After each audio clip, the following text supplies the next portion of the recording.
It seems like when you're in the insurance business, the risk business, there are always things that you hear repeatedly.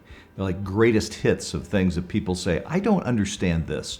Explain that to me. Or when this happens, what's supposed to happen next? Things that generally people don't understand. And I could list many, of course I won't, but the thing that comes to mind, it seems, is the one that appears the most. And I think that has to be a giant tree on my property just fell on my neighbor's property and probably damaged something of my neighbor's, maybe his house, maybe his commercial building. And the question is always going to be, whose insurance pays for that? And whose fault is that? And of course we say, well, we aren't attorneys. We play one on television, but we're not lawyers.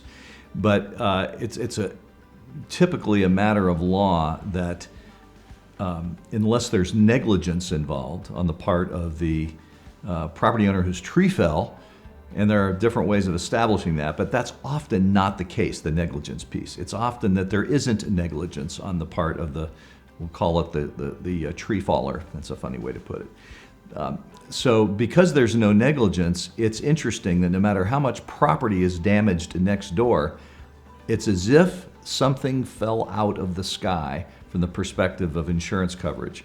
If I suffered the loss, I'm the next door neighbor who suffered the loss, there's a high probability that I'm going to have to turn that claim in to my insurance carrier, and to the extent that I have coverage, to the extent that I have a deductible, and all those things related to coverage, that's where I'm going to need to find that protection.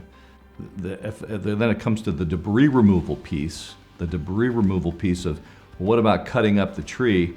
I've seen cases where the tree is giant and it's sprawled out across both properties, and the property owners on each side are taking care of that. But usually you'll have coverage for debris removal. It won't be thousands of dollars, but there'll be some coverage there, and that would usually take care of the debris removal aspect of a claim like that.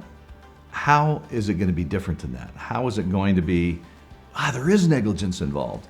It's usually going to be a situation where somebody has warned the property owner for years, boy, you really ought to do something about that. That is just absolutely hazardous. That's absolutely dangerous. And there is a pattern of that that could be established so that the law would say, we probably have a negligence problem. But as I mentioned, that's usually not the case, and we get this question all of the time.